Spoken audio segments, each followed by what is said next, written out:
क्योंकि वो कहावत है ना कि आधा ज्ञान बहुत डेंजरस होता है। यानी वो सभी काम जिसे आप मल्टीटास्किंग कहते हो वो सभी शैलो वर्क है। लेकिन ट्रस्ट मी, शैलो वर्क बहुत ही बेकार है। इस पॉइंट से आपको ये पता लगेगा कि शैलो वर्क बुरा क्यों है। ऑथर कहते हैं कि आने वाली टफ टाइम की इकोनॉमी में मेनली 3 तरह के लोग ही सर्वाइव करके आगे बढ़ पाएंगे। ऑथर हमें 4 तरीके बताते हैं डीप वर्क करने के। आज हम इंटरनेट और सोशल मीडिया से घिरे हुए हैं। हम हर 15 मिनट में अपने सोशल मीडिया अकाउंट्स में लॉगिन कर उनके नोटिफिकेशंस चेक करते हैं। हम हर 10 मिनट में अपना फोन देखते हैं और ये सारे काम हमारा ध्यान समय समय पर भटकाते रहते हैं, जिससे हम उस काम को अपना पूरा टाइम और फोकस नहीं दे पाते हैं जो हमारे लिए जरूरी है।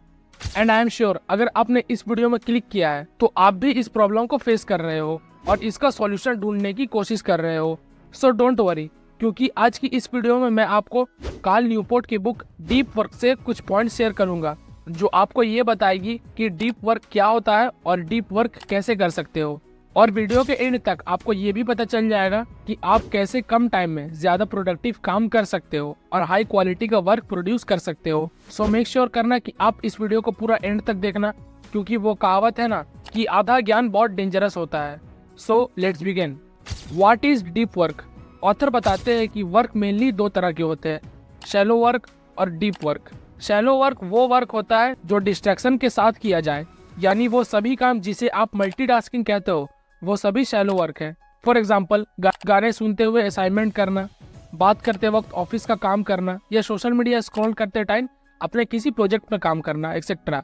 हो सकता है कि शैलो वर्क करने से आपको ऐसा लगता हो कि आप 2 काम एक साथ कर रहे हो, लेकिन ट्रस्ट मी, शैलो वर्क बहुत ही बेकार है, क्योंकि इससे ना तो आपकी प्रोडक्टिविटी बढ़ती है और अगर आप शैलो वर्क को लंबे टाइम तक फॉलो करोगे तो इससे आपको ओवर द टाइम अपनी लाइफ में कोई इंप्रूवमेंट देखने को नहीं मिलेगा और ना ही आप कोई ऐसा हाई क्वालिटी वर्क प्रोड्यूस कर पाओगे जो किसी के लिए भी कॉपी करना बहुत मुश्किल हो।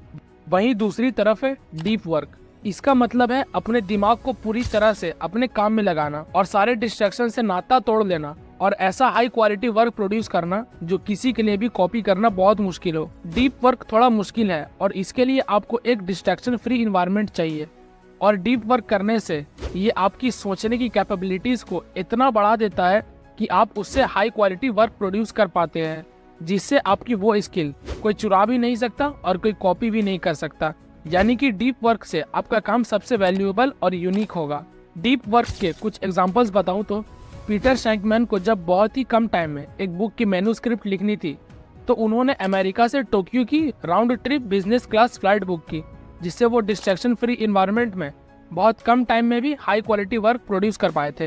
एक और एग्जांपल बताऊं तो MIT के प्रोफेसर और award winning novelist Alan Lightman को भी जब डीप वर्क करना होता तो वो सारी डिस्ट्रैक्शन से दूर कुछ टाइम के लिए अपने एक छोटे से टापू पे चले जाते थे और वापस आके अपनी नॉर्मल लाइफ जीते थे।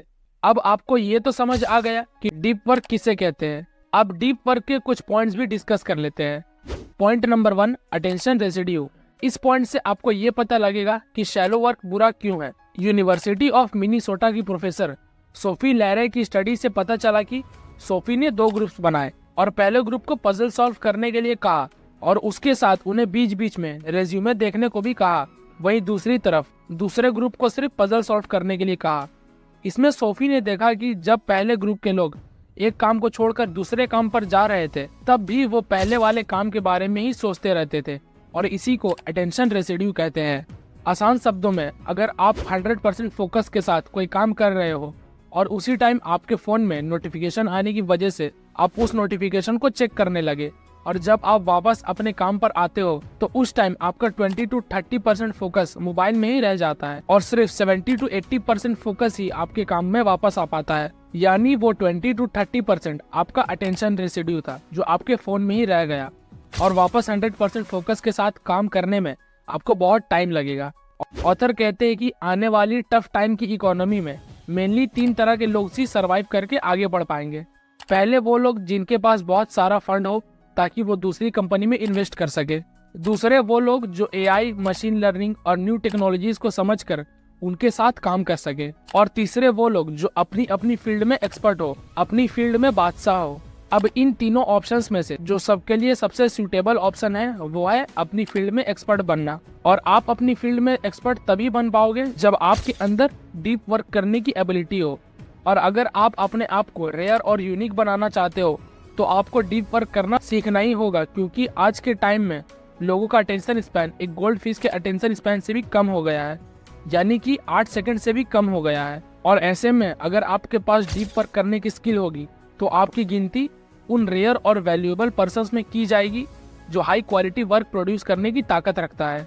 Point number 2, 4 methods of deep work. यहाँ पे ऑथर हमें 4 तरीके बताते हैं डीप वर्क करने के, जिसमें से आप अपने अकॉर्डिंग बेस्ट मेथड चुन सकते हो डीप वर्क करने के लिए। Number 1 is monastic deep work. इस मेथड में आप एक मॉन्क की तरह अपना सब कुछ छोड़ के अपने गोल्स को पूरा करने के लिए कहीं आइसोलेटेड हो जाते हो। इस मेथड का परफेक्ट एग्जांपल है बिल गेट्स। बिल गेट्स ने 1970s में लगातार 8 हफ्तों तक अपने आप को आइसोलेट करके बेसिक का फर्स्ट वर्जन बनाया था, और वही कोडिंग आगे चल के $1 बिलियन कंपनी माइक्रोसॉफ्ट का बेस प्रोग्राम बना। अब ऑब्वियस सी बात है, ऐसे सब कुछ छोड़ के एक मॉन्क की तरह अपने गोल्स पर वर्क करने के लिए चले जाना बहुत ही कम लोगों के लिए पॉसिबल होगा, लेकिन अगर आप ऐसा करते हो तो आपको बहुत बड़ा एडवांटेज मिलेगा। Number 2, by model deep work. इस मेथड का मतलब है कभी कभी एक मॉन्क की तरह डीप वर्क करना और बाकी के टाइम पे नॉर्मल लाइफ जीना। अब ये मेथड उनके लिए सही है जो अपने आप को पूरी तरह से दुनिया से अलग नहीं रख सकते। इसका परफेक्ट एग्जांपल है जेके रोलिंग। जेके रोलिंग को हैरी पॉटर की लास्ट बुक कंप्लीट करने में बहुत प्रॉब्लम आ रही थी, क्योंकि उनके आसपास बहुत डिस्ट्रैक्शन था। इसी के लिए उन्हें जब भी बुक लिखना होता तब वो अपने आप को इंटरनेट और सभी डिस्ट्रैक्शन से दूर कर लेते थे और एक होटल में जाके लिखते थे, और जब उनका काम पूरा हो जाता था तो वो वापस आके अपनी नॉर्मल लाइफ जीते थे। इसी तरह आप भी कर सकते हो। अगर आपको किसी भी प्रोजेक्ट पर वर्क करना है तो 2 से 3 घंटे के लिए अपने आप को सभी डिस्ट्रैक्शन से दूर कर लो, और जब आपका काम पूरा हो जाए तो वापस आके अपनी नॉर्मल लाइफ जीने लगो। Number 3, rhythmic deep work. इस मेथड का मतलब है आपको अपनी लाइफ में रिदमिक बेस पर डीप वर्क करने की हैबिट बनाना, यानी कि आपको अपने लिए एक फिक्स टाइम सेट करना है कि आप दिन के इस टाइम पर डीप वर्क करोगे और बाकी का टाइम शैलो वर्क चलेगा। ऐसा करने से आपकी एक हैबिट बिल्ड हो जाएगी डीप वर्क करने की, और आपको डीप वर्क करने के लिए स्ट्रगल नहीं करना पड़ेगा। Number 4, journalistic deep work. इस मेथड का मतलब है कि जब भी आपको टाइम मिले तो उस टाइम में आपको डीप वर्क करना है, और इस मेथड को ऑथर भी यूज करते हैं, जिसमें जब भी उन्हें टाइम मिलता है तो वो उस टाइम में डीप मोड में जाके काम करते हैं, यानी कि फुल कस्टमाइजेबल एंड सिचुएशन के हिसाब से डीप वर्क करना। अब इन 4 मेथड्स में से जो मेथड आपके लिए सही है उसे यूज करके आप डीप वर्क कर सकते हो। Point number 3, shut down your brain. जैसे जब भी कोई भारी काम करने के बाद आपकी बॉडी को रेस्ट चाहिए होता है, ठीक उसी तरह डीप वर्क करने के बाद, यानी कि फुल फोकस से काम करने के बाद आपके ब्रेन को भी रेस्ट चाहिए होता है, ताकि वो रिकवर कर सके और फिर से आपको डीप वर्क करने में हेल्प कर सके। तो ये थी कुछ बातें जो मैंने आपको डीप वर्क बुक से बताई हैं। अगर आपको बुक परचेज करना है तो उसका लिंक डिस्क्रिप्शन में मिल जाएगा। और अगर आपने इस वीडियो को यहाँ तक देखा है तो आई एम श्योर आपको ये वीडियो पसंद आया है, तो इसे लाइक करना मत भूलना, और नीचे कमेंट करके ज़रूर बताना कि आपको ये वीडियो कैसा लगा। और अगर चैनल पर नए हो तो सब्सक्राइब कर देना, क्योंकि मैं हर संडे ऐसी वीडियोज़ लाता रहता हूँ। Thanks for watching.